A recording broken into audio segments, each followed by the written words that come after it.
ಸಿದ್ದುಗೆ ಕೊಟ್ಟ ಮಾತು ನೆನಪಿಸಿ ಪಟ್ಟಕ್ಕೆ ಗುರಿ ಇಟ್ಟು ಡಿಕೆಶಿ ಬಾಣ. ಖರ್ಗೆಗೆ ಕೊನೆ ಸಂದೇಶ ಕಳಿಸಿದ ಡಿಕೆ ಶಿವಕುಮಾರ್ ದಿಲ್ಲಿ ದಾಳವನ್ನ ಉರುಳಿಸುತ್ತಿದ್ದಾರಾ? ಸ್ವಾಮೀಜಿ ಸಂಘಟನೆಗಳು ಎಂಟ್ರಿ.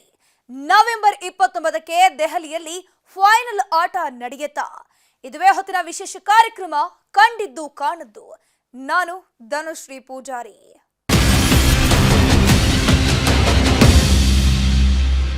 ಸಿದ್ದರಾಮಯ್ಯ ಸಿಎಂ ಆಗಿ ಮುಂದುವರಿತಾರಾ ಅಥವಾ ಡಿಕೆಶಿ 2.5 ವರ್ಷಕ್ಕೆ ಸಿಎಂ ಆಗ್ತಾರಾ? 2.5 ವರ್ಷಗಳ ಹಿಂದೆ ಆದಂತಹ ಒಪ್ಪಂದ ಆದ್ರೂ ಏನು?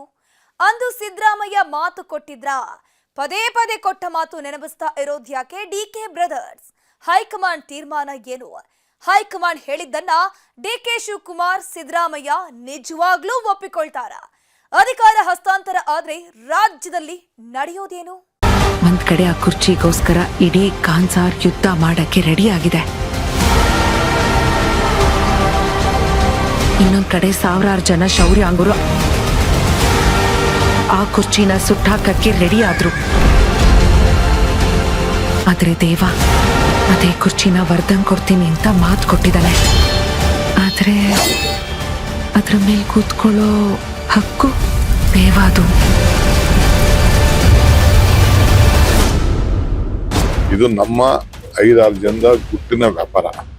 ನಾನು ಇದನ್ನ ಬೈರೋಂಗ ನಾನು ಮಾತಾಡೋದು. ನಾನು ನಂಬಿರೋದು ನಮ್ಮ ಆತ್ಮಸಾಕ್ಷಿ. ನಮ್ಮ ಆತ್ಮಸಾಕ್ಷಿಲಿ ನಾವೆಲ್ಲ ಕೆಲಸ ಮಾಡಬೇಕು. ನಿನಗೋಸ್ಕರ ಗಾಳನಾದ್ರೂ ಹಾಕ್ತೀನಿ, ತಿಮಿಂಗ್ಲನಾದ್ರೂ ಹಾಕ್ತೀನಿ. ನಿನ್ನೊಬ್ಬನಿಗೋಸ್ಕರ ನೀನ್ ಯಾವಾಗ ಕರೆದ್ರು ನಾನ್ ಬಂದೇ ಬರ್ತೀನಿ. ನಾವು ಇಷ್ಟು ದೊಡ್ಡ ಸ್ಥಾನದಲ್ಲಿ ನಾವು ಕೂತಿರ್ತೀವಿ. ಅಲ್ಟಿಮೇಟ್ಲಿ ನಾನು ಈಗ ನಮ್ಮ ಪೊನ್ನಣ್ಣಂಗೆ ಹೇಳ್ತಾ ಇದ್ದೆ, world power is world power ಅಂತ. ಈಗೇನೊಂದು ಮಾತು ಕೊಡ್ತೇವೆ, ಮಾತು ಉಳಿಸ್ಕೊಳ್ತೀವಿ, ಮಾತು ಆಡ್ತೀವಿ, ಅದೇ ವಿಶ್ವದಲ್ಲೇ ಒಂದು ಪವರ್ ಅದು.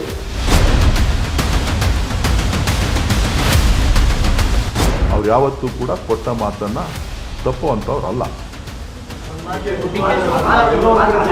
ಇಲ್ಲ, ಯಾರಿಗೆ ಏನಾರ ಮಾತು ಕೊಟ್ಟಿದ್ರು ತಪ್ಪೋದಿಲ್ಲ. ಈ ಕರ್ನಾಟಕ ರಾಜ್ಯ ಜನಕ್ಕೆ ಕಳೆದ 5 ವರ್ಷದಿಂದ ಏನೇನು ಮಾತು ಕೊಟ್ಟಿದ್ರು ಎಲ್ಲ ಭರವಸೆಗಳನ್ನ ಈಡೇರಿಸಿದ್ದಾರೆ.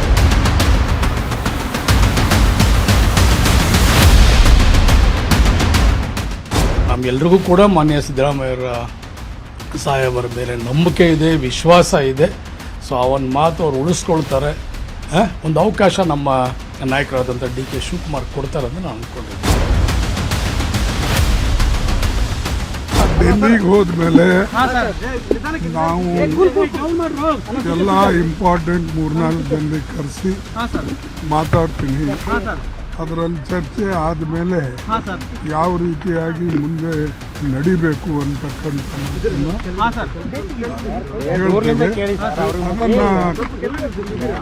ಅದನ್ನು ವಿಶೇಷವಾಗಿ ಇಂಥ ಗೊಂದಲಕ್ಕೆ ತೆರೆ ಬೀಳ್ತದೆ. ಕರೆದರೆ ಹೋಗ್ತೀನಿ, ದಿಲ್ಲಿ ಕರೆದರೆ ಹೋಗ್ತೀನಿ, ಕರೆದರೆ ಹೋಗ್ತೀನಿ, ಕರೆದರೆ ಹೋಗ್ತೀನಿ, ಕರೆದರೆ ಹೋಗ್ತೀನಿ, ದಿಲ್ಲಿ ಕರೆದರೆ ಹೋಗ್ತೀನಿ, ಕರೆದರೆ ಹೋಗ್ತೀನಿ, ಕರೆದರೆ ಹೋಗ್ತೀನಿ.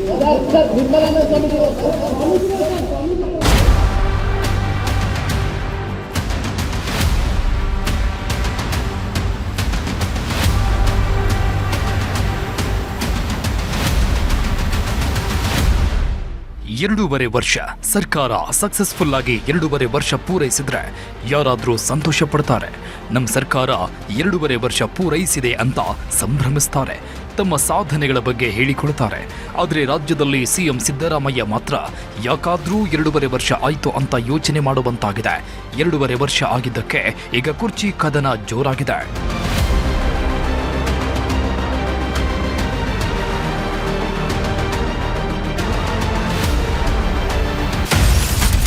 ಕೊಟ್ಟ ಮಾತು ಅಂತ ಮಾತಿನ ಬಾಣಗಳನ್ನ ಬಿಟ್ಟ ಡಿಕೆ ಬ್ರದರ್ಸ್ 2.5 ವರ್ಷಗಳ ಹಿಂದೆ ಮಾತು ಕೊಟ್ಟಿದ್ರ ಸಿದ್ದರಾಮಯ್ಯ. ಸಿದ್ದು ಕೊಟ್ಟ ಮಾತು, ಡಿಕೆ ಬಿಟ್ಟ ಬಾಣ. ನವೆಂಬರ್ 29ಕ್ಕೆ ದೆಹಲಿಯಲ್ಲಿ ತೀರ್ಮಾನ. ಮೇ 20, 2023 ಸಿದ್ದರಾಮಯ್ಯ ಸಿಎಂ ಆಗಿ ಪ್ರಮಾಣ ವಚನ ಸ್ವೀಕರಿಸಿದ ದಿನ ಅಂದು ಅದೇನು ತೀರ್ಮಾನ ಮಾಡಿದ್ರೋ ಗೊತ್ತಿಲ್ಲ, ಯಾರಿಗೆ ಏನು ಹೇಳಿದ್ರೋ ಗೊತ್ತಿಲ್ಲ. ಹೈಕಮಾಂಡ್ ಮಾತು ಕೊಟ್ಟಿತ್ತ ಅಥವಾ ಸಿದ್ದರಾಮಯ್ಯ ಅವರೇ ಮಾತು ಕೊಟ್ಟಿದ್ರ ಅನ್ನೋದು ಯಾರಿಗೂ ಗೊತ್ತಿಲ್ಲ. ಆದರೆ ಕೆಲವು ದಿನಗಳಿಂದ ಡಿಕೆ ಬಣ ಕೊಟ್ಟ ಮಾತು ಅಂತ ಮಾತಿನ ಬಾಣಗಳನ್ನ ಬಿಡ್ತಾ ಇದ್ದಾರೆ. ಡಿಕೆ ಸುರೇಶ್ ಇದ್ದಕ್ಕಿದ್ದಂತೆ ಬಂದು ಸಿದ್ದರಾಮಯ್ಯ ಕೊಟ್ಟ ಮಾತನ್ನ ಉಳಿಸಿಕೊಳ್ತಾರೆ. ಅವರು ಮಾತು ತಪ್ಪಲ್ಲ ಎಂದಿದ್ರು. ಈಗ ಡಿಸಿಎಂ ಡಿಕೆಶಿಯು ಅದೇ ಮಾತನ್ನ ಹಿಡಿದುಕೊಂಡಿದ್ದಾರೆ.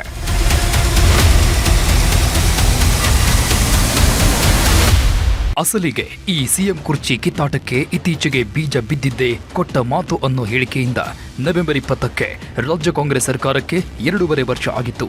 ಅಂದು ಇದ್ದಕ್ಕಿದ್ದಂತೆ ಮಾಧ್ಯಮಗಳ ಮುಂದೆ ಬಂದ ಡಿಕೆ ಸುರೇಶ್ ಸಿಎಂ ಸಿದ್ದರಾಮಯ್ಯ 2.5 ವರ್ಷ ಉತ್ತಮ ಆಡಳಿತ ಕೊಟ್ಟಿದ್ದಾರೆ, 5 ಗ್ಯಾರಂಟಿಗಳನ್ನ ಕೊಡ್ತಾ ಬಂದಿದ್ದಾರೆ, ಅವರು ಎಂದಿಗೂ ಮಾತು ತಪ್ಪುವುದಿಲ್ಲ, ಕೊಟ್ಟ ಮಾತನ್ನ ಸಿದ್ದರಾಮಯ್ಯ ತಪ್ಪೋದೇ ಇಲ್ಲ, ಕೊಟ್ಟ ಮಾತು ಅಂತ ಪದೇ ಪದೇ ನೆನಪಿಸಿದ್ರು. ಅವ್ರು ಯಾವತ್ತೂ ಕೂಡ ಕೊಟ್ಟ ಮಾತನ್ನ ತಪ್ಪು ಅಂತವ್ರಲ್ಲ. ಅವ್ರು ಯಾವತ್ತೂ ಕೂಡ ಕೊಟ್ಟ ಮಾತನ್ನ ತಪ್ಪು ಅಂತವ್ರಲ್ಲ. ಇಲ್ಲ, ಯಾರಿಗೆ ಏನಾರ ಮಾತು ಕೊಟ್ಟಿದ್ರು ತಪ್ಪೋದಿಲ್ಲ. ಈ ಕರ್ನಾಟಕದ ರಾಜ್ಯ ಜನಕ್ಕೆ ಕಳೆದ 5 ವರ್ಷದಿಂದ ಏನೇನ್ ಮಾತು ಕೊಟ್ಟಿದ್ರು ಎಲ್ಲ ಭರವಸೆಗಳನ್ನ ಈಡೇರಿಸಿದ್ದಾರೆ. ಈಗಲೂ ಕೂಡ ಈ ಸರ್ಕಾರದಲ್ಲೂ ಕೂಡ ಯಾರ್ಯಾರಿಗೆ ಏನೇನ್ ಕೊಟ್ಟಿದ್ದಾರೆ ಮಾತು, ಅದ್ರ ಮಾತಿನಂತೆ ನಡೀತಾ ಇದ್ದಾರೆ. ಅದರಲ್ಲೇನು ತಪ್ಪೇನಿದೆ? ನೋಡಪ್ಪ, ಯಾರ್ಯಾರ ಹಣೆಯಲ್ಲಿ ಏನೇನು ಬರ್ದಿದ್ಯೋ ಅದಾಗುತ್ತೆ, ಗೊತ್ತಾಯ್ತಲ್ಲ, ಏನು ಮಾಡಕ್ಕಾಗೋದಿಲ್ಲ. ಸಿಎಂ ಸಿದ್ದರಾಮಯ್ಯ ನೋಡಿದ್ರೆ ಆ ರೀತಿ ಯಾವುದೇ ಒಪ್ಪಂದ ಆಗಿಲ್ಲ. ನಾನೇ 5 ವರ್ಷ ಸಿಎಂ ಅಂತಾರೆ. ಸಿದ್ದು ಬೆಂಬಲಿಗರು ಸಹ ಅಧಿಕಾರ ಹಸ್ತಾಂತರದ ಬಗ್ಗೆ ನಮಗೇನೂ ಹೇಳಿಲ್ಲ. ಆ ರೀತಿ ಏನಾದರೂ ಇದ್ದಿದ್ರೆ ಅಂದೇ ಹೇಳ್ತಾ ಇದ್ರು. ಇದೆಲ್ಲ ಊಹಾಪೋಹ, ಅಧಿಕಾರ ಹಸ್ತಾಂತರ ಅನ್ನೋದೇ ಇಲ್ಲ. ಸಿದ್ದರಾಮಯ್ಯನವರೇ 5 ವರ್ಷ ಸಿಎಂ ಅಂತ ಹೇಳಿಕೊಂಡು ಬಂದಿದ್ರು. ಆದರೆ ಡಿಕೆಶಿ ಬಣ ಮಾತ್ರ ಇಲ್ಲ, ಆಗ ಒಪ್ಪಂದ ಆಗಿದೆ. ಸ್ವತಃ ಸಿದ್ದರಾಮಯ್ಯ ಅವರೇ ಮಾತು ಕೊಟ್ಟಿದ್ದಾರೆ. ಅವರು ಆ ಮಾತನ್ನ ಉಳಿಸಿಕೊಳ್ತಾರೆ ಅನ್ನೋ ನಂಬಿಕೆ ಇದೆ ಅಂತ ಹೇಳಿದ್ರು. ಕಾಂಗ್ರೆಸ್ ಒಂದು ಶಿಸ್ತಿನ ಪಕ್ಷ. ಸೊ ಆ ನಿಟ್ಟಿನಲ್ಲಿ ಇವತ್ತು ಮಾನ್ಯ ಖರ್ಗೆ ಸಾಹೇಬರು ಮತ್ತು ಸೋನಿಯಾ ಗಾಂಧಿಯವರು, ರಾಹುಲ್ ಗಾಂಧಿಯವರು ಒಂದು ಒಳ್ಳೆಯ ತೀರ್ಮಾನವನ್ನು ತಗೊಳ್ತಾರೆ. ಸೂಕ್ತ ಸಮಯದಲ್ಲಿ ಅವರು ಒಂದು ಅವಕಾಶ ಡಿ.ಕೆ. ಶಿವಕುಮಾರ್ ಅವರಿಗೆ ಈ ರಾಜ್ಯದ ಮುಖ್ಯಮಂತ್ರಿಯಾಗಿ ಮಾಡ್ತಾರೆ ಅನ್ನೋದು ಭರವಸೆ ನಮ್ಮ ಎಲ್ಲ ಕಾರ್ಯಕರ್ತರಿಗೆ, ಮುಖಂಡರುಗಳಿಗೆ, ಶಾಸಕರಿಗೆ ಇದೆ ಅಂತ ಹೇಳಕ್ ಬಯಸ್ತೇನೆ. ಸಿದ್ದರಾಮಯ್ಯ ಸಾಹೇಬರು ನಮ್ಮ ನಾಯಕರನ್ನೇ. ಅವರು ಒಳ್ಳೆ ಆಡಳಿತವನ್ನು ಕೊಟ್ಟಂತವರು. ಈ ಹಿಂದೆ ಕೂಡ 5 ವರ್ಷ ಮುಖ್ಯಮಂತ್ರಿಯಾಗಿ ಈ ರಾಜ್ಯವನ್ನು ಆಳದಂಥವರು. ಅವರು ಕೂಡ ಕೊಟ್ಟ ಮಾತನಾಗ ಯಾವತ್ತೂ ತಪ್ಪಲ್ಲ. ಅವರು ಯಾವತ್ತೂ ಕೂಡ ತಪ್ಪಿಲ್ಲ. ಇವತ್ತು 5 ಗ್ಯಾರಂಟಿ ಏನು ಅವರು ಕೊಟ್ಟ ಮಾತಾಗ ನಡ್ಕೊಂಡಿದ್ದಾರೆ, ಅದೇ ರೀತಿ ಇದಕ್ಕೂ ಕೂಡ ಒಂದು ಅವಕಾಶ. ನಾವು ನಮ್ಮ ಮನೆ ವಿಚಾರ ಇದು, ನಮ್ಮ ಪಕ್ಷದ ಆಂತರಿಕ ವಿಚಾರ ಇದೆಲ್ಲ ಕೂಡ ನಾವು ಹೋರಾಟ ಮಾಡಬೇಕು. ನಾವು ಕೆಲವು ಸಂದರ್ಭದಲ್ಲಿ ಕೇಳಬೇಕಾಗ್ತದೆ ಅವ್ರ ಮಾತು, ನಾವು ಕೇಳಬೇಕಾಗ್ತದೆ ನಮ್ಮ ಮಾತು ಅವ್ರು ಕೇಳಬೇಕಾಗ್ತದೆ. ನಮ್ಮ ಆಂತರಿಕ ವಿಚಾರ ಇದು. ಆ ಒಂದು ನಿಟ್ಟಿನಲ್ಲಿ ನಮ್ಮೆಲ್ರಿಗೂ ಕೂಡ ಮಾನ್ಯ ಸಿದ್ದರಾಮಯ್ಯರ ಸಾಹೇಬರ ಮೇಲೆ ನಂಬಿಕೆ ಇದೆ, ವಿಶ್ವಾಸ ಇದೆ. ಸೊ ಆ ಒಂದು ಮಾತು ಅವ್ರು ಉಳಿಸ್ಕೊಳ್ತಾರೆ. ಒಂದು ಅವಕಾಶ ನಮ್ಮ ನಾಯಕರಾದಂಥ ಡಿ.ಕೆ. ಶಿವಕುಮಾರ್ ಕೊಡ್ತಾರೆ ಅಂತ ನಾನು ಅನ್ಕೊಂಡಿದ್ದೀನಿ. ಸಿದ್ದರಾಮಯ್ಯ ಮಾತು ಕೊಟ್ಟಿದ್ದಾರೆ, ಕೊಟ್ಟ ಮಾತು ಉಳಿಸಿಕೊಳ್ಳಬೇಕು ಅಂತ ಯಾರಾದರೂ ಹೇಳಿದ್ರೆ ಏನೋ ಮಾಹಿತಿ ಇಲ್ಲದೆ ಹೇಳ್ತಾ ಇದ್ದಾರೆ. ಡಿಕೆಶಿ ಮೇಲೆ ಅಭಿಮಾನದಿಂದ ಆ ರೀತಿ ಹೇಳ್ತಾ ಇರಬಹುದು ಅಂತ ಅಂದುಕೊಳ್ಬಹುದು. ಆದರೆ ಸ್ವತಃ ಡಿ.ಕೆ. ಶಿವಕುಮಾರ್ ಅವರೇ ಈಗ ಕೊಟ್ಟ ಮಾತು ಅನ್ನೋ ಪದವನ್ನ ಪಟ್ಟಾಗಿ ಹಿಡಿದುಕೊಂಡಿದ್ದಾರೆ. ಮಾತು ತುಂಬಾನೇ ಮುಖ್ಯ ಆಗುತ್ತೆ. World is world. ಯಾರೇ ಮಾತು ಕೊಡಲಿ, ಮಾತು ಕೊಟ್ರು ಅಂದ್ರೆ ಅದಕ್ಕೆ ಒಂದು ಬೆಲೆ ಇರುತ್ತೆ, ಅದನ್ನ ನೆರವೇರಿಸಬೇಕು ಅಂತ ಡಿಕೆಶಿ ಹೇಳಿದ್ದಾರೆ. ನಾವು ಇಷ್ಟು ದೊಡ್ಡ ಸ್ಥಾನದಲ್ಲಿ ನಾವು ಕೂತಿರ್ತೀವಿ. ಅಲ್ಟಿಮೇಟ್ಲಿ ನಾನು ಈಗ ನಮ್ಮ ಪೊನ್ನಣ್ಣಂಗೆ ಹೇಳ್ತಾ ಇದ್ದೆ, world power is world power ಅಂತ. ಈಗೇನು ಒಂದು ಮಾತು ಕೊಡ್ತೇವೆ, ಮಾತು ಉಳಿಸ್ಕೊಳ್ತೀವಿ, ಮಾತು ಆಡ್ತೀವಿ, ಅದೇ ವಿಶ್ವದಲ್ಲೇ ಒಂದು ಪವರ್ ಅದು. ಒಬ್ಬ ಜಡ್ಜಿ ಕೊಡ್ಲಿ, ಪ್ರೆಸಿಡೆಂಟ್ ಆಫ್ ಇಂಡಿಯಾ ಕೊಡ್ಲಿ, ನಾನು ಕೊಡ್ಲಿ, ನೀವು ಕೊಡ್ಲಿ, ಮನೇಲಿ ಮಾತಾಗ್ಲಿ, that is the biggest power. ಆ ಪವರ್ಗೆ ನಾವು ಈ ರೀತಿ ಕೊಟ್ಟಂತ ಮಾತುಗಳಿಗೆ ನಾವೆಲ್ಲ ಕೂಡ ರಕ್ಷಣೆ ಮಾಡಿಕೊಂಡು ನಾವು ಹೋಗ್ತಾ ಇದ್ದೇವೆ. ಸಮಯ ಸಂದರ್ಭ ಯಾವುದು ಇದ್ರೂ ಅಲ್ಲಿ ಇದ್ದಕ್ಕಿದ್ದಂತೆ ಇಂಥ ಮಾತುಗಳು ಬರ್ತಾ ಇವೆ. ಕೆಪಿಸಿಸಿ ಕಚೇರಿಯಲ್ಲಿ ನಡೆದ ಸಂವಿಧಾನದ ದಿನದ ಕಾರ್ಯಕ್ರಮದಲ್ಲಿ ಡಿಸಿಎಂ ಡಿಕೆಶಿ ಕೊಟ್ಟ ಮಾತನ್ನ ಯಾಕೆ ಪ್ರಸ್ತಾಪಿಸಿದ್ರು, ಅಲ್ಲಿ ಯಾಕೆ ಆ ಮಾತು ಅನ್ನೋದು ತುಂಬಾ ಜನರಿಗೆ ಗೊತ್ತಾಗ್ತಾ ಇಲ್ಲ. ಆದ್ರೆ ಅದು ಸಿದ್ದರಾಮಯ್ಯ ಅವರಿಗೆ ಹೇಳಿದ್ದಾರೆ ಅಂತ ಹೇಳಲಾಗ್ತಾ ಇದೆ. ಕೊಟ್ಟ ಮಾತನ್ನ ಉಳಿಸಿಕೊಂಡು ಹೋಗುವ ಕೆಲಸ ಆಗಬೇಕು ಅಂತ ಡಿಕೆಶಿ ಹೇಳಿದ್ದು ಸಿದ್ದರಾಮಯ್ಯ ಬಗ್ಗೆಯೇ ಅನ್ನೋ ಚರ್ಚೆ ನಡೀತಾ ಇದೆ. ಯಾಕಂದ್ರೆ ಈ ಹಿಂದೆ ಡಿಕೆ ಸುರೇಶ್ ನೇರವಾಗಿ ಸಿದ್ದರಾಮಯ್ಯ ಹೆಸರನ್ನೇ ಪ್ರಸ್ತಾಪಿಸಿ ಅವರು ಕೊಟ್ಟ ಮಾತು ತಪ್ಪಲ್ಲ ಅಂತ ಹೇಳಿದ್ರು. ಈಗ ಡಿಕೆಶಿ ಕೊಟ್ಟ ಮಾತು ಅನ್ನೋದು ಎಷ್ಟು ಮುಖ್ಯ ಅನ್ನೋದನ್ನು ಹೇಳಿದ್ದಾರೆ. ಆ ಮೂಲಕ ಇಬ್ಬರು ಸಿದ್ದರಾಮಯ್ಯ ಅವರಿಗೆ ಮಾತನ್ನ ನೆನಪಿಸೋ ಕೆಲಸ ಮಾಡ್ತಾ ಇದ್ದಾರೆ ಅಂತ ಹೇಳಲಾಗ್ತಾ ಇದೆ.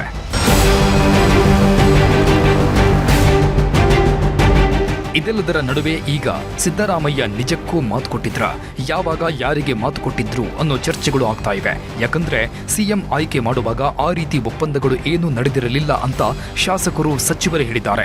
ಹೈಕಮಾಂಡ್ ಯಾರಿಗೆ ಹೆಚ್ಚು ಶಾಸಕರ ಬಲ ಇದೆ ಅನ್ನೋದನ್ನು ನೋಡಿ ಸಿದ್ದರಾಮಯ್ಯ ಅವರನ್ನ ಸಿಎಂ ಮಾಡಿತ್ತು. ಆದ್ರೆ ಎಷ್ಟು ದಿನಗಳ ಕಾಲ ಸಿಎಂ, 2.5 ವರ್ಷಗಳ ನಂತರ ಅಧಿಕಾರ ಹಸ್ತಾಂತರ ಅನ್ನೋ ಬಗ್ಗೆ ಹೇಳಿತ್ತಾ ಇಲ್ವಾ ಅನ್ನೋದು ಗೊತ್ತಿಲ್ಲ. ಒಂದು ವೇಳೆ ಸಿದ್ದು ಡಿಕೆಶಿ ಇಬ್ಬರ ಬಳಿಯೇ ಪ್ರಸ್ತಾಪ ಮಾಡಿರಬಹುದು ಅನ್ನೋ ಅನುಮಾನಗಳಿಗೆ ಹೈಕಮಾಂಡ್ ಮುಂದೆ ಸಿದ್ದು ಮಾತು ಕೊಟ್ಟಿರಬಹುದು. ಅದೇ ಮಾತಿನ ಬಗ್ಗೆ ಈಗ ಡಿಕೆ ಬ್ರದರ್ಸ್ ಪ್ರಸ್ತಾಪ ಮಾಡ್ತಾ ಇದ್ದಾರೆ ಅನ್ನೋ ಮಾತುಗಳು ಇವೆ. ರಾಜ್ಯದಲ್ಲಿ ಕುರ್ಚಿ ಕಿತ್ತಾಟ ತಾರಕಕ್ಕೆ ಹೋಗಿದೆ. ದಿನಕ್ಕೊಂದು ಅಚ್ಚರಿಯ ಬೆಳವಣಿಗೆಗಳು ನಡೀತಾ ಇವೆ. ಇಷ್ಟೆಲ್ಲ ಆಗ್ತಾ ಇದ್ರು ಡಿಕೆ ಶಿವಕುಮಾರ್ ನೇರವಾಗಿ ಏನನ್ನೂ ಮಾತಾಡ್ತಾ ಇಲ್ಲ, ಎಲ್ಲವನ್ನೂ ಮಾರ್ಮಿಕವಾಗಿ ಮಾತಾಡ್ತಾ ಇದ್ದಾರೆ. ಆಗ ಏನು ನಡೆದಿದೆ ಅಂತ, ಈಗ ಏನಾಗುತ್ತೆ ಅಂತ ಹೇಳಿದ್ರೆ ಅದೆಲ್ಲ ನಮ್ಮ 5-6 ಮಂದಿ ನಡುವೆ ನಡೆದ ವ್ಯಾಪಾರ ಅಂತ ಹೇಳ್ತಾ ಇದ್ದಾರೆ. ಅಂದ್ರೆ ಆಗ ಕೆಲವೇ ವ್ಯಕ್ತಿಗಳ ಮಧ್ಯೆ ಸಿದ್ದು ಮಾತು ಕೊಟ್ಟಿದ್ದಾರೆ ಅನ್ನೋ ಅರ್ಥದಲ್ಲಿ ಡಿಕೆಶಿ ಹೇಳಿಕೆಗಳನ್ನ ಕೊಡ್ತಾ ಇದ್ದಾರೆ. ಅದು ನನಗೆ ಗೊತ್ತಿಲ್ಲಪ್ಪ, ನಾನೇನ್ ಕೇಳಿಲ್ಲ. ನನಗೆ ಚೀಫ್ ಮಿನಿಸ್ಟರ್ ಮಾಡಿ ಅಂತಲೂ ಇದು ನಮ್ಮ 5-6 ಜನದ ಗುಟ್ಟಿನ ವ್ಯಾಪಾರ. ನಾನು ಇದನ್ನ ಬಹಿರಂಗ ಮಾತಾಡೋದು. ನಾನು ನಂಬಿರೋದು ನಮ್ಮ ಆತ್ಮಸಾಕ್ಷಿ. ನಮ್ಮ ಆತ್ಮಸಾಕ್ಷಿಲಿ ನಾವೆಲ್ಲ ಕೆಲಸ ಮಾಡ್ಬೇಕು. ನನಗೆ ಪಕ್ಷಕ್ಕೆ ಯಾವ ತರದ ಮುಜುಗರ ತರಕ್ಕೂ ನಂಗೆ ಇಷ್ಟ ಇಲ್ಲ.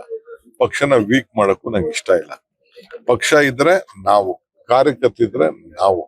ಸೊ ನಮ್ಮ ನಾಯಕರುಗಳು, ನಮ್ಮ ಸಿಎಂ ಹೇಳಿದ್ದಾರೆ, ಅವರು ಹಿರಿಯರು, ಅವ್ರು ನಮ್ಮ ಪಕ್ಷಕ್ಕೆ ಒಂದು ದೊಡ್ಡ ಆಸ್ತಿ. ಅವ್ರಿಗೂ ನಾವು 7 ವರ್ಷ ಈಗಾಗಲೇ ಮುಗಿಸಿದ್ದಾರೆ. ಇನ್ನ ನೆಕ್ಸ್ಟ್ ಬಜೆಟ್ ಮಂಡಿಸ್ತೀನಿ ಅಂತ ಹೇಳ್ತಾರೆ. ಬಹಳ ಸಂತೋಷ. ಅಪೋಸಿಷನ್ ಲೀಡರ್ ಆಗಿದ್ದಾರೆ, ಅವರು ದುಡಿದಿದ್ದಾರೆ, ಅವರು ಪಕ್ಷ ಕಟ್ಟಿದ್ದಾರೆ. ಸೊ ನಾವೆಲ್ಲ ಸೇರಿ ಮುಂದಕ್ಕೆ 28 ಗುರಿ ನೋಡಿ 29 ಗುರಿ ನಾವು ನೋಡ್ಬೇಕು. ಅದು ನಮ್ಮ ಬಲ. ಕುರ್ಚಿ ಕದನ ಜೋರಾಗ್ತಾ ಇದ್ದಂತೆ ಕೊಟ್ಟ ಮಾತಿನ ಬಗ್ಗೆಯೂ ದೊಡ್ಡ ಮಟ್ಟದಲ್ಲಿ ಚರ್ಚೆ ಆಗ್ತಾ ಇದ್ದು, ಅಧಿಕಾರ ಹಂಚಿಕೆ ಮತ್ತು ಕೊಟ್ಟ ಮಾತಿನ ಬಗ್ಗೆ ಒಬ್ಬೊಬ್ಬರು ಒಂದೊಂದು ರೀತಿ ಹೇಳ್ತಾ ಇದ್ದಾರೆ. ಕೆಲವರು ಒಪ್ಪಂದ ಆಗಿರಬಹುದು ಅಂದ್ರೆ, ಇನ್ನು ಕೆಲವರು ಯಾವ ಒಪ್ಪಂದನೂ ಇಲ್ಲ, ಅಧಿಕಾರ ಹಸ್ತಾಂತರವೂ ಇಲ್ಲ ಅಂತ ಇದ್ದಾರೆ. ಹಾಗಾಗಿ ಮುಂದಿನ 3 ದಿನಗಳಲ್ಲಿ ಏನು ನಡೆಯುತ್ತೆ, ಹೈಕಮಾಂಡ್ ಏನು ತೀರ್ಮಾನ ಕೈಗೊಳ್ಳುತ್ತೆ ಅನ್ನೋದು ಕುತೂಹಲ ಕೆರಳಿಸಿದೆ.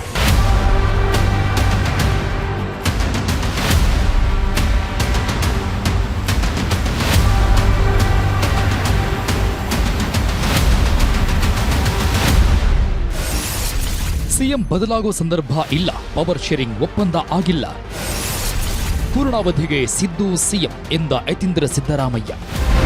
ಆ ಕಡೆ ಡಿಕೆಶಿ ಮತ್ತು ಬೆಂಬಲಿಗರು ಒಪ್ಪಂದ ಆಗಿದೆ, ಮಾತು ಕೊಟ್ಟಿದ್ದಾರೆ ಅಂತ ಹೇಳಿಕೊಂಡು ಓಡಾಡ್ತಾ ಇದ್ದಾರೆ. ಯಾವಾಗ ಮಾತು ಕೊಟ್ರು, ಯಾವಾಗ ಒಪ್ಪಂದ ಆಯಿತು ಅನ್ನೋದನ್ನ ಯಾರೂ ಸಹ ಹೇಳ್ತಾ ಇಲ್ಲ. ಆದರೆ ಸಿದ್ದು ಬಣ ಮಾತ್ರ ಒಪ್ಪಂದ ಅನ್ನೋದೇ ಆಗಿಲ್ಲ ಅಂತ ಹೇಳ್ತಾ ಇದ್ದಾರೆ. ಈ ಹಿಂದೆ ಸ್ವತಃ ಸಿದ್ದರಾಮಯ್ಯನವರೇ ಒಪ್ಪಂದ ಆಗಿಲ್ಲ ಅಂತ ಹೇಳಿದ್ರು. ಪರಮೇಶ್ವರ್, ಮಹದೇವಪ್ಪ ಸಹ ನಮ್ಮ ಮುಂದೆ ಯಾವುದೇ ಒಪ್ಪಂದ ಆಗಿಲ್ಲ, ಸಿದ್ದರಾಮಯ್ಯ 5 ವರ್ಷ ಸಿಎಂ ಅಂತ ಹೇಳಿದ್ರು. ಈಗ ಯತೀಂದ್ರ ಸಿದ್ದರಾಮಯ್ಯ ಅದನ್ನೇ ಹೇಳಿದ್ದಾರೆ. ರಾಜ್ಯದಲ್ಲಿ ಸಿಎಂ ಕುರ್ಚಿಗಾಗಿ ದೊಡ್ಡ ಮಟ್ಟದಲ್ಲಿ ಜಟಾಪಟಿ ನಡೀತಾ ಇರುವಾಗಲೇ ಸಿದ್ದರಾಮಯ್ಯ ಪುತ್ರ ಯತೀಂದ್ರ ಸಿದ್ದರಾಮಯ್ಯ ಕೊಟ್ಟ ಮಾತು 2.5 ವರ್ಷಗಳ ಒಪ್ಪಂದ ಬಗ್ಗೆ ಮಾತಾಡಿದ್ದಾರೆ. ಸರ್ಕಾರ ಉತ್ತಮವಾಗಿ ನಡೀತಾ ಇದೆ, ನನಗೆ ಗೊತ್ತಿರೋ ಮಾಹಿತಿ ಪ್ರಕಾರ ಬದಲಾವಣೆ ಪ್ರಶ್ನೆ ಇಲ್ಲ ಅಂತ ಹೇಳಿದ್ದಾರೆ. ಅದೇ ರೀತಿ ಸಿದ್ದರಾಮಯ್ಯ ಹೇಳಿದ ರೀತಿಯಲ್ಲಿ ಅಂತಿಮವಾಗಿ ಹೈಕಮಾಂಡ್ ಏನು ತೀರ್ಮಾನ ಕೈಗೊಳ್ಳುತ್ತೋ ಅದಕ್ಕೆ ಬದ್ಧ ಅನ್ನೋ ರೀತಿ ಮಾತಾಡಿದ್ದಾರೆ. ಸದ್ಯಕ್ಕೆ ನನಗಂತೂ ಆಸ್ ಅ ಪಾರ್ಟಿ ವರ್ಕರ್ ಆಗಿ MLA ಆಗಿ ಸದ್ಯಕ್ಕೆ ಮುಖ್ಯಮಂತ್ರಿಗಳನ್ನು ಬದಲಾಯಿಸೋ ಪರಿಸ್ಥಿತಿ ಅಂತೂ ನನಗೆ ಕಾಣಿಸಿಲ್ಲ. ಯಾಕೆಂತಂದ್ರೆ ಮುಖ್ಯಮಂತ್ರಿಗಳ ಮೇಲೆ ಯಾವುದೇ ದೂರಿಲ್ಲ, ಹಗರಣ ಅಂತ ಏನಿಲ್ಲ, ಒಳ್ಳೆ ಆಡಳಿತ ಕೊಟ್ಟಿದ್ದಾರೆ, MLAಗಳು ಅವ್ರ ಪರವಾಗಿದ್ದಾರೆ. ಸೊ ಹಾಗಾಗಿ ಬದಲಾಯಿಸುವಂಥ ಅಗತ್ಯ ನನಗೆ ಕಾಣಿಸ್ತಿಲ್ಲ. ಆದರೂ ಕೂಡ ಕೆಲವರು ಕೇಳಿದ್ದಾರೆ, ಸೊ ಏನು ಬೇರೆಯವ್ರಿಗೆ ಯಾರು ಮುಖ್ಯಮಂತ್ರಿ ಪದವಿ ಕೊಡಬೇಕು ಅಂತ ಹೇಳಿ ಅದನ್ನ ತೀರ್ಮಾನ ಮಾಡಬೇಕು ಇಂಥವ್ರು ಹೈಕಮಾಂಡ್ ಅವರು. ಸೊ ಹೈಕಮಾಂಡ್ ಅವರು ಇದ್ರ ಬಗ್ಗೆ ಏನಾದರೂ ಮಾತಾಡೋದಕ್ಕಿಂತ ಮುಂಚೆ ನಾವೇನೇ ಅಭಿಪ್ರಾಯ ಹೇಳಿದ್ರು ಅದು ಸರಿ ಇರುತ್ತೆ. ಸದ್ಯ ಈಗ ಸಿಎಂ ವಿಚಾರ ಚರ್ಚೆಗೆ ಬಂದಿರೋದ್ರಿಂದ 2.5 ವರ್ಷಗಳ ಹಿಂದೆ ಆದ ಒಪ್ಪಂದ, ಆಗ ಸಿದ್ದರಾಮಯ್ಯ ಕೊಟ್ಟ ಮಾತಿನ ಬಗ್ಗೆಯೂ ಚರ್ಚೆ ಆಗ್ತಾ ಇದೆ. ಆಗ ಏನು ಮಾತುಕತೆ ಆಗಿದೆಯೋ ಅದರಂತೆ ಸಿದ್ದರಾಮಯ್ಯ ನಡೆದುಕೊಳ್ಳಬೇಕು ಅನ್ನೋ ಒತ್ತಾಯವನ್ನ ಕೆಲವು ಸ್ವಾಮೀಜಿಗಳು ಡಿಕೆ ಶಿವಕುಮಾರ್ ಬೆಂಬಲಿಗರು ಮಾಡ್ತಾ ಇದ್ದಾರೆ. ಆದರೆ ಅಂತಹ ಯಾವುದೇ ಒಪ್ಪಂದ ಆಗಿರಲಿಲ್ಲ. ಹೈಕಮಾಂಡ್ 2.5 ವರ್ಷಗಳಿಗೆ ಮಾತ್ರ ನೀವು ಸಿಎಂ ಅಂತ ಹೇಳಿರಲಿಲ್ಲ ಅಂತ ಸಿದ್ದರಾಮಯ್ಯ ಹೇಳಿದ್ದಾರೆ. ನಾನೇ ಸಿಎಂ, 5 ವರ್ಷಗಳು ನಾನೇ ಸಿಎಂ ಅಂತ ಸಿದ್ದರಾಮಯ್ಯ ಸಿಎಂ ಆದಾಗಿಂದಲೂ ಹೇಳಿಕೊಂಡು ಬರ್ತಾ ಇದ್ದಾರೆ. ಆದರೂ ಕೆಲವೊಮ್ಮೆ ಇದ್ದಕ್ಕಿದ್ದಂತೆ ಕುರ್ಚಿ ಬದಲಾವಣೆ ಮಾತುಗಳು ಜೋರಾಗಿ ಕೇಳಿ ಬರ್ತಾನೆ ಇವೆ. ಅದೇ ರೀತಿ ಕಳೆದ ಜುಲೈ ತಿಂಗಳಲ್ಲೂ ರಾಜ್ಯ ಕಾಂಗ್ರೆಸ್ನಲ್ಲಿ ಕುರ್ಚಿ ಕದನ ಜೋರಾಗಿತ್ತು. ಸಿಎಂ ಕುರ್ಚಿ ಬಿಟ್ಟುಕೊಡ್ತಾರೆ, ಹೈಕಮಾಂಡ್ ಡಿಕೆ ಶಿವಕುಮಾರ್ ಅವರನ್ನ ಸಿಎಂ ಮಾಡುತ್ತೆ ಅನ್ನೋ ಮಾತುಗಳು ಓಡಾಡಿದ್ದುವು. ಆಗ ಸಿಎಂ ಸಿದ್ದರಾಮಯ್ಯ ದೆಹಲಿಯಲ್ಲೇ ಕುಳಿತು ಹೈಕಮಾಂಡಿಗೂ ಕೇಳುವ ಹಾಗೆ ಒಂದು ಮಾತನ್ನ ಹೇಳಿದ್ರು. ಆ ಮಾತು ಆಗ ಸಂಚಲನವನ್ನ ಸೃಷ್ಟಿಸಿತ್ತು. ಅಲ್ಲದೆ ಡಿಕೆ ಶಿವಕುಮಾರ್ ಬಣದ ಬಾಯಿ ಮುಚ್ಚಿಸಿತ್ತು. ಇಷ್ಟಕ್ಕೂ ಆಗ ಸಿಎಂ ಸಿದ್ದು ಹೇಳಿದ್ದೇನು, ತಮ್ಮ ಸಿಎಂ ಸ್ಥಾನವನ್ನ ಅವರು ಸಮರ್ಥಿಸಿಕೊಂಡಿದ್ದು ಹೇಗೆ ಅನ್ನೋದನ್ನ ತೋರಿಸ್ತೀವಿ ನೋಡಿ. It was that is what High Command told me, that I won the election and I have been there as a chief minister. The High Command told us that whatever decision taken by High Command, then you have to both of you should follow the decision. Yes, CM ಯಾರಾಗಬೇಕು ಅನ್ನೋ ಪ್ರಶ್ನೆ ಎದುರಾದಾಗ high command ಒಂದು ಚುನಾವಣೆಯನ್ನೇ ಮಾಡಿತಂತೆ. ಅದರಲ್ಲಿ ಹೆಚ್ಚಿನ ಶಾಸಕರು Siddaramaiah CM ಆಗಬೇಕು ಎಂದಿದ್ರಿಂದ CM Siddaramaiah ಅವರನ್ನ ಸಿಎಂ ಆಗಿ ಆಯ್ಕೆ ಮಾಡಲಾಗಿತ್ತು. ಅದನ್ನ ಮತ್ತೊಮ್ಮೆ ಡಿಕೆಶಿಗೆ ನೆನಪಿಸಿದ್ದ ಸಿದ್ದರಾಮಯ್ಯ ಶಾಸಕರ ಬಲದಿಂದಲೇ ನಾನು ಸಿಎಂ ಆಗಿದ್ದೇನೆ ಅನ್ನೋದನ್ನ ಹೇಳಿದ್ರು. ಅದಕ್ಕೆ ಹೌದು, ತಮಗೆ ಶಾಸಕರ ಬಲ ಇಲ್ಲ, ಐ ಆಮ್ ಹೆಲ್ಪ್ಲೆಸ್ ಅಂತ ಸುಮ್ಮನೆ ಆಗಿದ್ದ ಡಿಕೆಶಿ ಈಗ ಇದ್ದಕ್ಕಿದ್ದಂತೆ ಆಟ ಶುರು ಮಾಡಿದ್ದಾರೆ. ಅಂದು ಸಿದ್ದರಾಮಯ್ಯ ಮಾತು ಕೊಟ್ಟಿದ್ರು, ಆ ಮಾತಿನ ಪ್ರಕಾರ ಈಗ ನಡೆದುಕೊಳ್ಳಬೇಕು ಅಂತ ಹೇಳ್ತಾ ಇದ್ದಾರೆ. 2.5 ವರ್ಷಗಳ ಒಪ್ಪಂದ ಆಗಿತ್ತಾ ಇಲ್ವಾ, ಅಂದು ನಡೆದಿದ್ದೇನೋ. 2023ರಲ್ಲಿ 5 ದಿನಗಳ ಕಾಲ ಕೈ ಸಭೆ, ಡಿಕೆಶಿಗೆ ಸಿಎಂ ಆಗುವ ಭರವಸೆ ಸಿಕ್ಕಿತ್ತ.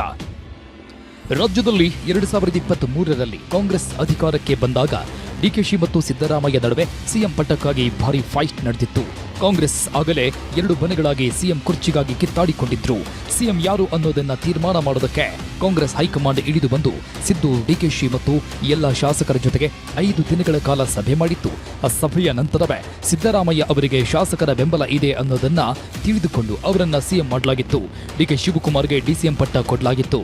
ಆದರೆ ಅಂದು ಏಪ್ರಿಲ್ನಲ್ಲಿ ನಡೆದ 5 ದಿನಗಳ ಸಭೆಯಲ್ಲಿ ಏನೆಲ್ಲ ಆಗಿತ್ತು ಅನ್ನೋದು ಎಲ್ಲರಿಗೂ ಗೊತ್ತಿಲ್ಲ.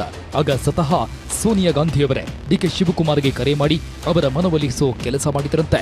ಮುಂದಿನ ದಿನಗಳಲ್ಲಿ ನಿಮಗೆ ಅಧಿಕಾರ ಸಿಗಲಿದೆ ಅನ್ನೋ ಮಾತುಗಳನ್ನ ಹೇಳಿದ್ರಂತೆ. ಅದೇ ನಿಟ್ಟಿನಲ್ಲಿ ಡಿಕೆಶಿ ಬೆಂಬಲಿಗರು ಒಪ್ಪಂದ ಆಗಿದೆ ಅಂದೇ ಹೇಳಿದ್ರು. 5 ದಿನಗಳ ಸಭೆಯ ನಂತರ ಸಿದ್ದರಾಮಯ್ಯ ಅಧಿಕಾರ ವಹಿಸಿಕೊಂಡಾಗಲೇ ಡಿಕೆಶಿ ಬೆಂಬಲಿಗರು 2.5 ವರ್ಷಗಳ ನಂತರ ಡಿಕೆಶಿ ಸಿಎಂ ಆಗ್ತಾರೆ ಅನ್ನೋ ಮಾತುಗಳನ್ನ ಹೇಳಿದ್ರು. ಹಾಗಾಗಿ 2023ರ ಏಪ್ರಿಲ್ನಲ್ಲಿ ಹೈಕಮಾಂಡ್ ಏನು ತೀರ್ಮಾನ ಮಾಡಿತ್ತು ಅನ್ನೋ ಗುಟ್ಟು ಇನ್ನೂ ಗುಟ್ಟಾಗೆ ಉಳಿದಿದೆ.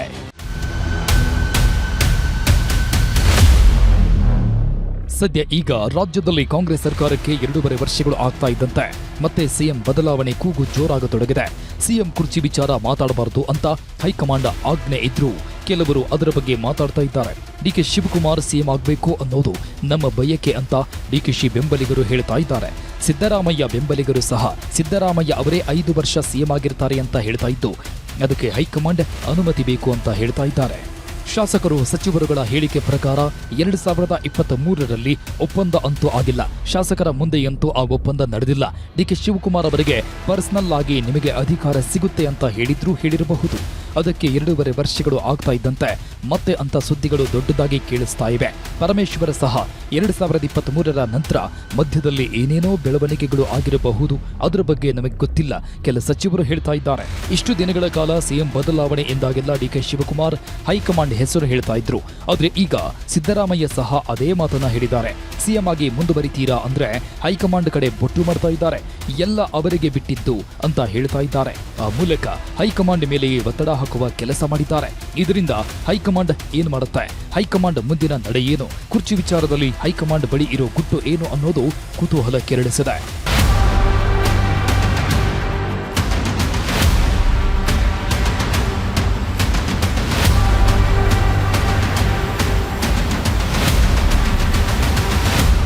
ಮಟ್ಟಕ್ಕೆ ಬ್ರೇಕ್ ಹಾಕುತ್ತಾ ಹೈಕಮಾಂಡ್. ಸಿದ್ದು ಡಿಕೆಶಿ ನಡುವಿನ ಪಟ್ಟದ ಫೈಟ್ಗೆ ಹೈ ಮದ್ದು ಏನು? ದಿಗ್ಗಜರ ಕುರ್ಚಿ ಯುದ್ಧದಲ್ಲಿ ಮೇಲುಗೈ ಸಾಧಿಸೋದು ಯಾರು? ಅಧಿಕಾರಕ್ಕಾಗಿ ಎರಡು ಪಕ್ಷಗಳ ನಡುವೆ ಫೈಟ್ ನಡೆಯೋದು ಓಕೆ, ಆದರೆ ಈಗ ಕುರ್ಚಿಗಾಗಿ ಒಂದೇ ಪಕ್ಷದ ಇಬ್ಬರು ನಾಯಕರ ನಡುವೆ ಫೈಟ್ ನಡೀತಾ ಇದೆ. ನಾವು ವೈದಿಗಳು, ನಾವು ನಮ್ಮದೇ ಕುರ್ಚಿಗೆ ಕಾಲು ಇಡಿತಾ ಇದ್ದೀವಿ ಅನ್ನೋದನ್ನೇ ತೋರ್ಪಡಿಸಿಕೊಳ್ಳದೆ ಸಿದ್ದು ಡಿಕೆಶಿ ಅಖಾಡಕ್ಕೆ ಇಳಿದುಬಿಟ್ಟಿದ್ದಾರೆ. ಹೈಕಮಾಂಡ್ ಮೇಲೆ ಭಾರ ಹಾಕುತ್ತಲೇ ತಮ್ಮ ಸೈನ್ಯದ ಬಲ ಹೆಚ್ಚಿಸಿಕೊಳ್ಳೋ ಪ್ರಯತ್ನ ಮಾಡ್ತಾ ಇದ್ದಾರೆ. ಯಾರ ಸೈನ್ಯ ಬಲವಾಗಿದ್ರೆ ಅವರದ್ದೇ ಗೆಲುವು, ಅದು ಎಲ್ಲರಿಗೂ ಗೊತ್ತಿರೋ ವಿಚಾರ. ಈ ಹಿಂದೆ ಅಧಿಕಾರಕ್ಕೆ ಬಂದಾಗಲೂ ಸಿದ್ದರಾಮಯ್ಯ ಬಣದ ಬಲ ಹೆಚ್ಚಾಗಿದ್ದರಿಂದ ಅವರನ್ನ ಸಿಎಂ ಮಾಡಲಾಗಿತ್ತು. ಆದರೆ ಈಗ ಡಿಕೆಶಿ ಸಹ ನನ್ನ ಬಲ ಹೆಚ್ಚಾಗಿದೆ ಅಂತ ಮತ್ತೊಮ್ಮೆ ಸಮರಕ್ಕೆ ಸೈ ಎಂದಿದ್ದಾರೆ. ಸಿದ್ದು ಡಿಕೆಶಿ ಇಬ್ಬರು ಸಹ ತಮ್ಮ ಬಲ ಹೆಚ್ಚಿಸಿಕೊಳ್ಳೋ ಕೆಲಸ ಮಾಡ್ತಾ ಇದ್ದಾರೆ. ಕಳೆದ 3-4 ದಿನಗಳಿಂದ ನಿರಂತರವಾಗಿ ಶಾಸಕರು ಮತ್ತು ಸಚಿವರು ಸಿಎಂ ಡಿಸಿಎಂ ಅವರನ್ನ ಭೇಟಿಯಾಗ್ತಾ ಇದ್ದಾರೆ. ಸಮುದಾಯದ ಸ್ವಾಮೀಜಿಗಳು ಸಹ ಡಿಕೆ ಮತ್ತು ಸಿದ್ದು ಪರವಾಗಿ ಧ್ವನಿ ಎತ್ತಿದ್ದಾರೆ. ಸಚಿವ ಮಹದೇವಪ್ಪ, ಪರಮೇಶ್ವರ್, ಸತೀಶ್ ಜಾರಕಿಹೊಳಿ ಸಿದ್ದು ಮನೆಗೆ ಭೇಟಿ ಕೊಟ್ಟು ಅವರಿಗೆ ಧೈರ್ಯ ತುಂಬೋಗಿದ್ದಾರೆ. ನಿಮ್ಮ ಜೊತೆ ನಾವಿರ್ತೀವಿ ಅನ್ನೋ ಮಾತನ್ನು ಹೇಳಿದ್ದಾರೆ. ಅದೇ ರೀತಿ ಡಿಕೆಶಿ ಪರವಾಗಿಯೂ ಒಂದಷ್ಟು ಜನ ಒಗ್ಗಟ್ಟಾಗಿದ್ದಾರೆ. ಇದರ ನಡುವೆ ತಟಸ್ಥ ಆಗಿರೋರಿಗೂ ಡಿಕೆಶಿ ಗಾಳ ಹಾಕಿದ್ದಾರೆ ಅಂತ ಹೇಳಲಾಗ್ತಾ ಇದೆ. ಯಾರು ಎಷ್ಟೇ ಬಲ ಹೆಚ್ಚಿಸಿಕೊಂಡು ಯುದ್ಧಕ್ಕೆ ಸಿದ್ಧವಾಗಿ ನಿಂತರೂ ಯುದ್ಧಕ್ಕಿಂತ ಮುಂಚೆ ಸಂಧಾನ ಮಾಡೋದಕ್ಕೆ ಅಂತ ಹೈಕಮಾಂಡ್ ಇದೆ. ಇಷ್ಟು ದಿನ ಯುದ್ಧ ಸರಿ ಹೋಗಬಹುದು ಅಂತ ಎದುರು ನೋಡ್ತಾ ಇದ್ದ ಹೈಕಮಾಂಡ್ ಈಗ ರಾಜ್ಯದ ಪರಿಸ್ಥಿತಿಯನ್ನ ಅರ್ಥ ಮಾಡಿಕೊಂಡಿದೆ. ಖರ್ಗೆ ಅವರಿಂದ ಪರಿಸ್ಥಿತಿಯ ಬಗ್ಗೆ ಕೇಳಿ ತಿಳಿದುಕೊಂಡಿರೋ ಹೈಕಮಾಂಡ್ ಸಿದ್ದು ಮತ್ತು ಡಿಕೆಶಿಯನ್ನ ದೆಹಲಿಗೆ ಕರೆದು ಮಾತುಕತೆ ನಡೆಸಲು ತೀರ್ಮಾನಿಸಿದೆಯಂತೆ. ಅದನ್ನೇ ಈಗ ಖರ್ಗೆ ಹೇಳಿದ್ದು, ಇಬ್ಬರನ್ನು ಕರೆಸಿ ಸೆಟಲ್ ಮಾಡ್ತೀನಿ ಅಂತ ಹೇಳಿದ್ದಾರೆ. ಈಗ ಹೋದ್ಮೇಲೆ ನಾವು ಎಲ್ಲಾ ಇಂಪಾರ್ಟೆಂಟ್ 3-4 ಜನರಿಗೆ ಕರೆಸಿ ಮಾತಾಡ್ತೀನಿ. ಅದರಲ್ಲಿ ಚರ್ಚೆ ಆದ್ಮೇಲೆ ಯಾವ ರೀತಿಯಾಗಿ ಮುಂದೆ ನಡಿಬೇಕು ಅಂತಕ್ಕಂಥ ಮಾತನ್ನ ಹೇಳ್ತೇವೆ. ಅದನ್ನ ವಿಶೇಷವಾಗಿ ಇಂಥ ಗೊಂದಲಕ್ಕೆ ತೆರೆ ಬೀಳ್ತದೆ. ಕರೆ ಕೊಡ್ತೀರಾ ಸರ್ ಅಂತ ಬರಕ್ಕೆ? ಅವರಿಗೆಲ್ಲ ಕರ್ಸೆ ಮಾತಾಡ್ಬೇಕಾಗ್ತದೆ. ಕರ್ಸೆ ಮಾತಾಡಿ ಸೆಟಲ್ ಮಾಡ್ತಾರೆ. ಮಲ್ಲಿಕಾರ್ಜುನ ಖರ್ಗೆ ಜೊತೆ ಈಗಾಗಲೇ ಒಂದು ಬಾರಿ ಮಾತಾಡಿರೋ ರಾಹುಲ್ ಗಾಂಧಿ ಈಗ 2ನೇ ಸುತ್ತಿನ ಮಾತುಕತೆಯನ್ನು ಮಾಡಿದ್ದಾರೆ. ಅದೇ ರೀತಿ ಸುರ್ಜೇವಾಲಾ, ಕೆಸಿ ವೇಣುಗೋಪಾಲ್ ಅವರೊಂದಿಗೂ ಚರ್ಚೆ ಮಾಡಿದ್ದಾರಂತೆ. ಶನಿವಾರವೇ ದೆಹಲಿಗೆ ಸಿಎಂ ಡಿಸಿಎಂಗೆ ಬುಲಾವ್ ಕೊಡಲಿದ್ದು ಸಿದ್ದು ಡಿಕೆಶಿ ಜೊತೆಗೆ ಖುದ್ದಾಗಿ ರಾಹುಲ್ ಗಾಂಧಿಗೆ ಮಾತಾಡಲಿದ್ದಾರೆ. ಆ ಮೂಲಕ ನವೆಂಬರ್ 29ಕ್ಕೆ ಕುರ್ಚಿ ಕದನದ ಕ್ಲೈಮ್ಯಾಕ್ಸ್ ಆಗಬಹುದು ಅಂತ ಹೇಳಲಾಗ್ತಾ ಇದೆ. ರಾಜ್ಯದಲ್ಲಿ ಏನು ನಡೀತಾ ಇದೆ ಅನ್ನೋದು ಹೈಕಮಾಂಡಿಗೂ ಚೆನ್ನಾಗಿ ಗೊತ್ತಿದೆ. ಆದರೆ ಇದು ಸೂಕ್ಷ್ಮ ವಿಚಾರ. ಆತುರದ ನಿರ್ಧಾರದಿಂದ ಸರ್ಕಾರಕ್ಕೆ ತೊಂದರೆ ಆಗುತ್ತೆ. ಅಲ್ಲದೆ ಈ ಹಿಂದಿನ ಘಟನೆಗಳಿಂದ ಪಾಠ ಕಲಿತಿರೋ ಹೈಕಮಾಂಡ್ ಎಚ್ಚರಿಕೆಯ ಹೆಜ್ಜೆ ಇಡಲು ತೀರ್ಮಾನಿಸಿದ್ದು 1 ವಾರದಿಂದ ಎಲ್ಲವನ್ನು ಗಮನಿಸಿ ಈಗ ಏನು ಮಾಡಬೇಕು ಅನ್ನೋ ತೀರ್ಮಾನಕ್ಕೆ ಬಂದಿದೆಯಂತೆ. ಶನಿವಾರವೇ ಸಿದ್ದು ಡಿಕೆ ಇಬ್ಬರೊಂದಿಗೂ ಚರ್ಚೆ ಮಾಡಿ ಕುರ್ಚಿ ಕದನಕ್ಕೆ ಬ್ರೇಕ್ ಹಾಕಬೇಕು ಅಂತ ರಾಹುಲ್ ಗಾಂಧಿ ತೀರ್ಮಾನಿಸಿದ್ದಾರೆ.